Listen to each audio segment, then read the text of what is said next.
County, Hassan Omar, great to have you. Next to him, we have Onyango Law, who's TNA Secretary General. Good to have you, sir. Noah Kala is next to him, and he is the Deputy Director for Campaigns, ODM. Thank you for Welcome, having me. sir. And last but not least, we have lawyer Ambrose Weda. Thank you, gentlemen, for joining us this morning on The Way It Is. And quite a number of things to discuss. It's been a very active weekend, and there's been a lot happening. But let's start with, of course, the matter that has bedeviled Kenya for the last maybe week and a half or so, and this is to do with the judiciary. And I'll start with you, Ambrose Weda, as a lawyer, on the direction that Kenya is taking, a very worrying direction, given that the very arm of government that is given the mandate to ensure that there is justice seems to also have its hands dirty. And maybe just as a reminder, we'll just have some of the clips of what has been going on just to remind us where we are. And this is to do with the judiciary.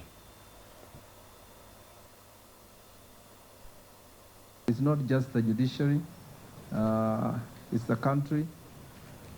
And the people of this country must stand up, against corruption. And not use their ethnic loyalties or their religious loyalties or their regional loyalties to basically say we cannot deal with this particular issue. Mkubwa ya mahakama ni Willy Mutunga.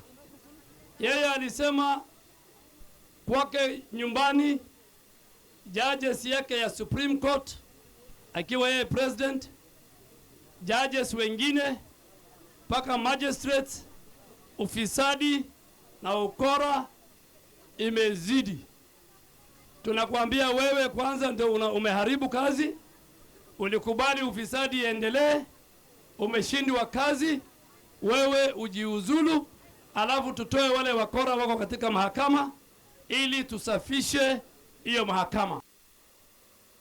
Ambrose Weda, a seemingly complaining Chief Justice, saying that he's working with a team that seems to be very difficult to deal with. And then again, we have Eden Duale there coming out to say that the buck stops with the CJ. Your take on that? I think we, first of all, credit Willy Mutunga, Dr. Willy Mutunga, for allowing what we call very real independence of the judiciary. He is one Chief Justice that appears not to interfere with the judges. And he's also fought for space so that the judiciary has space. But looking at him, he has also been fairly aloof, because what is coming up appears to have been that he's been so aloof that he didn't know the extent corruption can go. Corruption is a national and international phenomenon. And like what Duale is saying, it creeps in all facets, because the judiciary deals with conflicts. And in conflicts, people are looking for victory.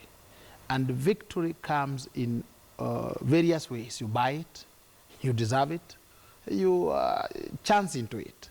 So when it comes to high-octane things like the governorship of a city like Nairobi, there's no holds barred, people come out. So you look at it, and I think the Chief Justice is right in coming out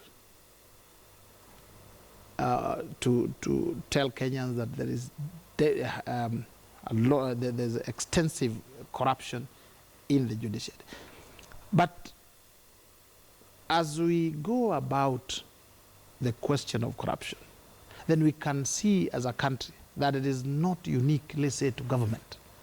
It is us as a people, it is us as individuals that can come into this question and deal with it.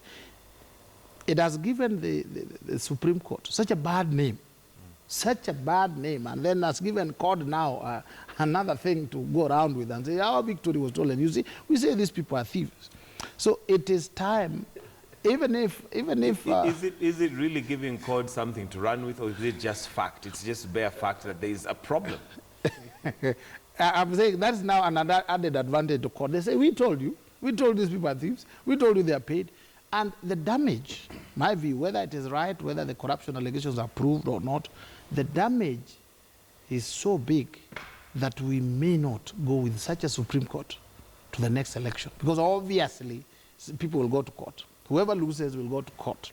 And with this kind of a Supreme Court, where they say there was a corruption here, there was corruption there, there was corruption here, people have already lost faith. The Okay. best would have been for those who are mentioned, however innocent they are. I keep on saying, why can't they just get annoyed? They feel so annoyed that they say, I'm innocent, but I'm leaving. For the sake of this country and the bad people like you, I have left your Supreme Court, so that we have some confidence as we approach the next election. All right, Senator Hassan Omar. For me, I think first and foremost, I would agree to that extent with what Ambrose has just talked about. That I think the Chief Justice has done very well for him to appear to pursue and punish corruption. It's like a member of your cabinet being accused of corruption. So Duale is wrong to say that you tell the entire government to go, or the head of government to go, because the president of the Supreme Court or the Chief Justice is the head of the judiciary, much in the same way the president is the head of the executive. So I think he has shown grit. The other alternative was for them not to even prosecute this complaint. So I think Duale is totally misplaced in that regard. But I think what is happening is it's a scary situation in Kenya right now, that you can literally buy your way through anything. Apparently, you're being told you can buy your way through through the judicial system. You can buy your way in many other regards. And I don't think it's a moral coup necessarily for court. Court at the very onset believed that there was something amiss in terms of the judgment of the Supreme Court with respect to the presidential petition. And what happens is later on in life, the facts emerge that redeem the positions that you held in the ab initio, in the very onset. But for us, I think we need to deal with corruption, and it will really need extremely a lot of re-engineering.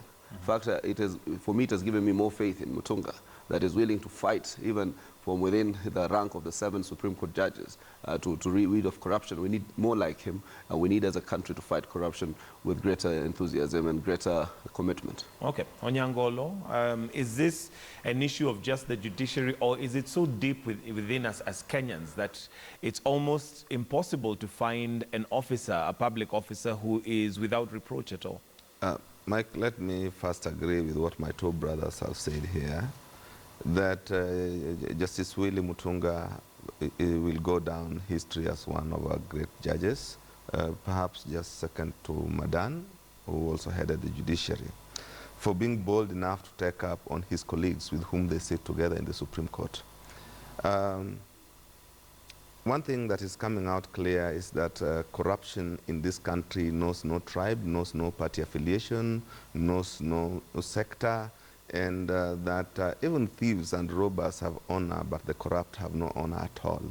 You can see what brings this out is like someone failed to honor the agreement amongst themselves. So everything is blowing out.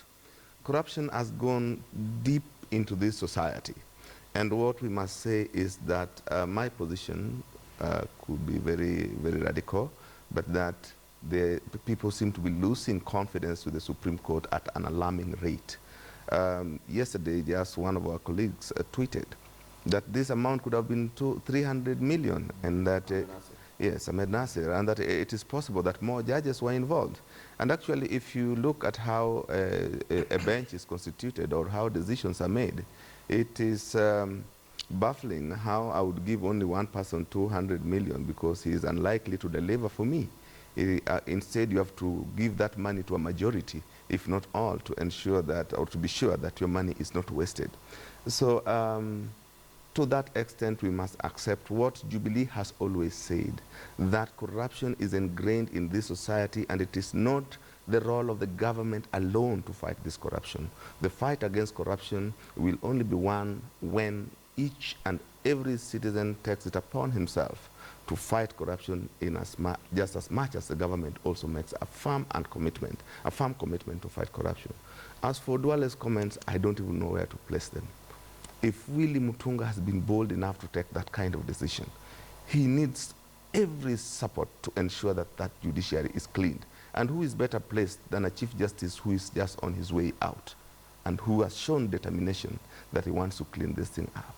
I support Willie Mutunga and say that we should support him as citizens. Okay, Noah, coming to you, and is this a time that maybe we'll have the opposition and Jubilee stand together at least to fight corruption? Because there's always been throwing of words from one side to the other that you're more corrupt, but looking at the magnitude and the gravitas of what is coming out now, just like Onyango Law says, it knows no tribe, no party affiliation. Is it time for the opposition and Jubilee to stand together and say we must fight corruption? Well, Michael, you'll remember in 2014, the Right Honorable Raila Odinga made an appeal to all key leaders and stakeholders in the country for national dialogue, which was ignored. That was one of the issues that we put on the table, the issue of corruption, that it requires a joint effort from everybody across all tribes, all backgrounds, all ethnicities, all colors and creeds. However, it's unfortunate that that appeal at that time was not deemed to be sincere, and time has vindicated us. But let me just comment on this issue of corruption in the Supreme Court. I think it's a damning indictment of society as a whole. It speaks volumes to the extent to which Kenyan society has degenerated, and I feel that unless urgent interventions are made by those who hold the instruments of power, then we may find ourselves in greater doldrums in years to come. But of even greater concern to me is that there are few functioning institutions left in Kenya, public institutions. The judiciary seems to have gone to the dogs. The Ethics and Anti-Corruption Commission, the Office of the Auditor General, all institutions in which Kenyans are supposed to bank on to hold those in power accountable, seem to have been completely worn down ahead of the 2017 contest. Yeah. Okay, Ambrose Weda, the way forward. We need to really find a way forward, and you stand in support of Willie Mutunga, but at the end of the day, shouldn't the buck stop somewhere? I think, let me just first of all correct, the judiciary has not gone to the doldrum. There are just a few bad potatoes, hungry people who live in fear. They think that their security is in money. They better know that security is in God. You can amass all the millions, but you don't have even the lands to eat the millions. So they'd rather know that with a salary of $1 million, a car, a house, and everything, they have absolutely no reason to pick a coin from anybody. But going forward, cleaning the judiciary should be an ongoing process, because these people preside over conflicts and therefore their offers. I've been in the sugar industry and I've seen, and there's always money. People are always with money. If you have a collection center, you will be a trillionaire very quickly. So it is the same as the judiciary. So we need an ongoing cleaning process where we clean people, we remove others who are not good, or others who are suspicious. But as we also go into the selection process, let us not select and appoint judges because they want good salaries and cars. Let us get people who want to serve the cause of justice. People who really says, I would like to be a judge. Not that I would like to have a car and have power and threaten the village that this is Judge so-and-so. If we are able to have that shift, we will then get people who will be less prone to picking money. Otherwise, the litigants will continue offering money so that they buy justice, and then each man has a price. You offer 200 million, I'm sure people will shake. So the likes of Duale should also join the president. The president really wants to fight corruption and to deal with it and eliminate it. Let's not take the Duales. I always say when Duale speaks and when he keeps quiet, it's the same. Let's treat him the same. But the question of corruption will bring down this country, will make us fight unless we deal with it. Each person, me and you, let us play our part by not taking. Number one. Senator, Justice Tunoi is actually on record of accusing the CJ of mismanaging his succession. Do you think that there's any validity in that accusation? I think people will say every kind of thing in terms of their defense, but I think what redeems us is the fact. And maybe my brother Weda has to realize that the person deep in this matter is a court governor, so to speak. And what I wanted to say maybe is exactly that to my coalition. Sometimes I first have to accolade my brother, Senator Buntula Jr. and Senator Boni Halwale. we fight corruption even at the county level. Court must be able to talk about corruption at the national level and at that county level. You know, corruption must not be a very discriminate exercise where when it's an auditor's report regarding the national government, we are all up in arms about it. When